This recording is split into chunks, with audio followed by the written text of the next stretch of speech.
Tervetuloa Sana ja Rippi-ohjelmaan mukaan. Ja tämän viikonlopun pyhän aihe on Jeesus herättää uskon.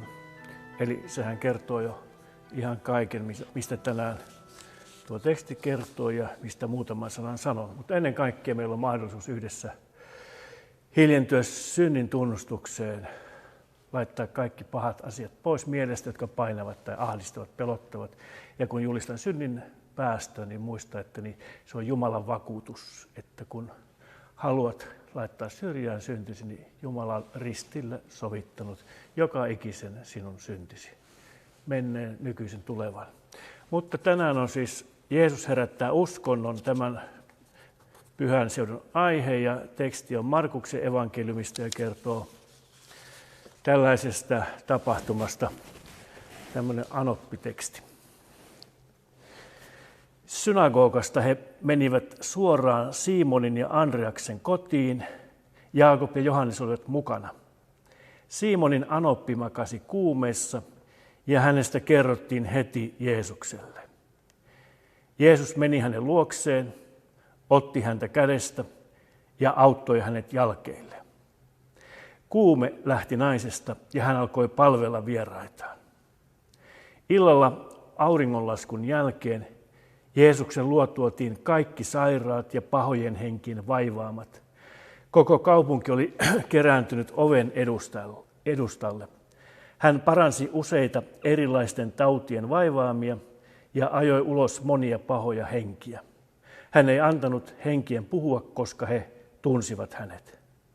Varhain aamulla, kun vielä oli pimeä, Jeesus nousi ja lähti ulos.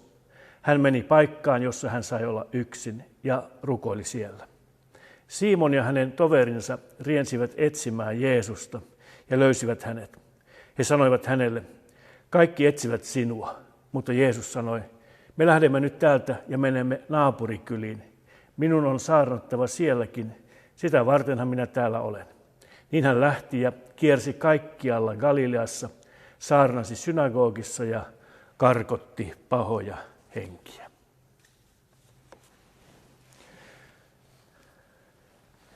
Miten usko syntyy? Tämä on sellainen aika usein tuumittava kysymys ihmisten kesken, ja ainakin silloin kun nuorten kanssa on ollut tapaamisissa, tai nuorten aikuisten, niin moni sanoo tai usea sanoo tällä tavalla, että ei nyt ole oikeastaan aikaa tuolle uskon syntymiselle, ja minä sitten päätän ehkä vähän myöhemmin, haluanko ruveta alkaa kristityksi vai ei. Eli tässä on sitten aina hyvä sanoa, että ei kukaan ala omasta päätöksestään kristityksi, vaan se on se, kun Jumala herättää meissä uskon jollakin tavalla, kun Jumala kutsuu meitä ja kutsuu väkevästi, niin silloin me olemme paikalla, missä me sanomme Jumalalle, Jeesukselle tahdon ja lähdemme seuraamaan häntä. Eli tämän sunnuntain aihe on Jeesus herättää. Jeesus antaa meille uskon. Ja joka ikisen ihmisen elämässä, näin Raamattu vakuuttaa, meillä on sellainen paikka tai kohta, jolloin Jumala meitä kutsuu, herättelee ja me voimme sanoa, meillä on voima sanoa Jeesukselle, tahdon lähteä seuraamaan. Ja silloin me ollaan hyvin vakavassa paikassa. Tuolloin me valitsimme joko elämäntien tai jatkamme tiellä, joka johtaa kohti kuolemaa ja viimein kadotusta. Eli tärkeä asia sanoa Jeesukselle aikanaan. Tahdon seurata, vaikka en tiedä mitä se tarkoittaa. Jeesuksen seurassa me voimme vain onnistua. Tuo Jeesuksen ja hänen opetuslasten Pietarin ja hänen veljensä ja kahden muunkin miehen tulo tuonne Pietarin kotiin tuolla Kapernaumissa, niin siellä Pietarin anoppi oli sairaana. Hän oli kuumeessa ja sinne pölähtää ainakin 5 aikuista miestä. Ja Jeesus ensimmäisenä parantaa tuon Pietarin anopin. Voisi ajatella, että kyse oli siitä, että siinä oli 5 miestä, jotka olivat huonoja ruoanlaittajia. Jeesus paransi tuon anopin, että he saisivat kunnon ruokaa, mutta välttämättä kysymys ei ole sittenkään siitä. Vaan kysymys on siitä, että kun Jeesus näkee yhden ihmisen, joka on sairaana, joka on kärsivä ja on vaivattu sen takia, että hänellä on kipuja ja vaivoja, niin Jeesus hän tahtoi mennä parantamaan tuon Pietarin anopin sen takia, koska hän tiesi, että tuo ihminen on kipujen keskellä, vaikeuksien keskellä, ja hän tarvitsee helpotusta kuumeista ja vaivoistaan. Ja niin Jeesus paransi tuon Pietarin anopin. Tällä tavalla tuo Jeesuksen kulku kaikkina aikoina, hän menee yhden ihmisen kohdalle. Hän kohtaa yhden ihmisen, ja oikeastaan niin kuin Raamatussa kerrotaan monesti, hän sanoo ja kysyy, että tahdotko tulla terveeksi? Ja kun me tahdomme, niin hyvin usein Jeesus sanoo, tule terveeksi, parane, minä tahdon parantaa sinut. Ja tuosta kivusta ja sairauksista vielä se, että voit itse kokea sen, että kun sinulla on kipuja ja sairauksia, niin sinähän et pysty miettimään mitään muuta, kun on kunnon kivut. Et keskittymään mihinkään muuhun, vaan se kipu vie kaiken voiman, kaiken energian, kaiken rohkeuden. Sen takia tuo Jumalan kosketus, Jeesuksen kosketus on tärkeä. Ja myös tänään, tässä hetkessä voit pyytää, jos olet kipeä tai sairas tai olet kovissa kivuissa. Pyydä, Jeesus, paranna minut, auta minua, tahdon tulla terveeksi. Ja Jumala varmasti kuulee tuon sinun rukouksesi.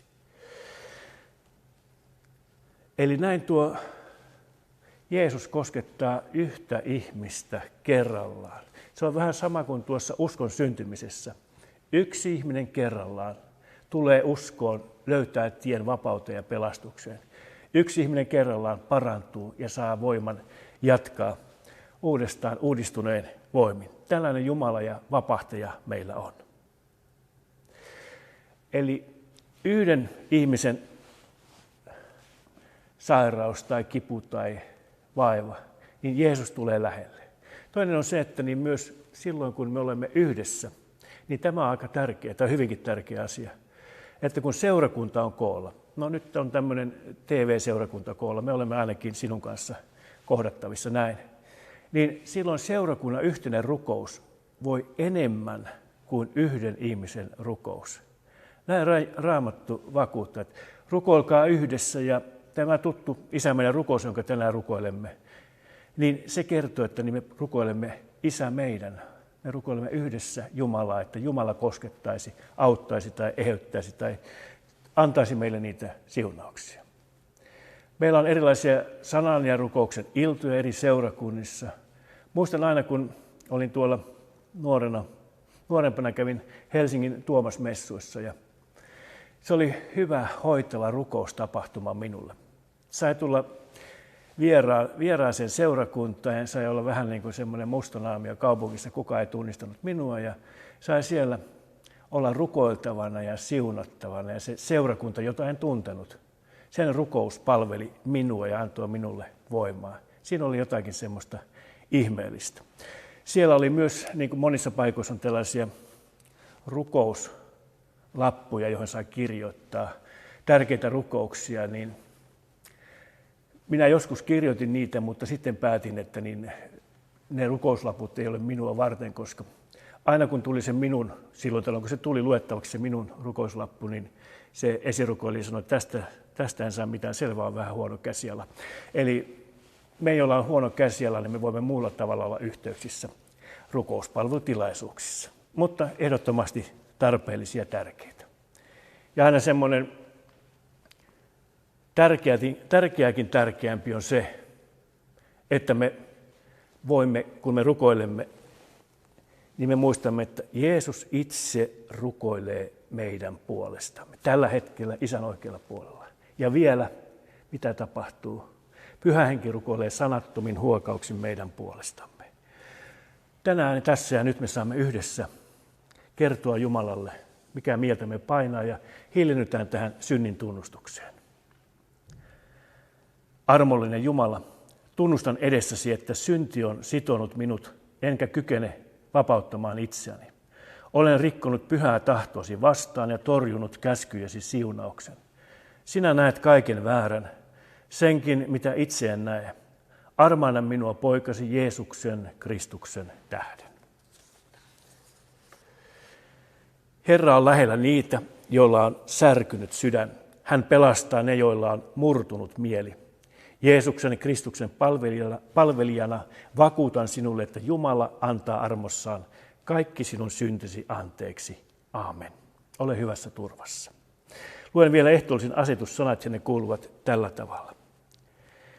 Herramme Jeesus Kristus, sinä yönä, jona hänet kavallettiin, otti leivän, siunasi, mursi ja antoi sen opetuslapsilleen sanoen: ottakaa ja syökää, tämä on minun ruumiini, joka annetaan teidän puolestanne, tehkää se minun muistokseni. Samoin hän otti maljan, kiitti ja sanoi: ottakaa ja juokaa tästä te kaikki. Tämä malja on uusi liitto minun veressäni, joka vuodatetaan teidän puolestanne syntien anteeksi antamiseksi. Niin usein kuin te siitä juotte, tehkää se minun muistokseni. Vielä yhdessä ja yhteen ääneen. Isä meidän, joka olet taivaissa, pyhitetty olkoon sinun nimesi, tulkoon sinun valtakuntasi, tapahtukoon sinun tahtosi, myös maan päällä niin kuin taivaassa. Anna meille tänä päivänä meidän jokapäiväinen leipämme, ja anna meille meidän syntimme anteeksi, niin kuin mekin anteeksi annamme niille, jotka ovat meitä vastaan rikkoneet. Äläkä saata meitä kiusaukseen, vaan päästä meidät pahasta, sillä sinun on valtakunta ja voima ja kunnia iankaikkisesti. Aamen. Siunausta viikonloppuun, rakas ystävä, Jeesus kanssasi.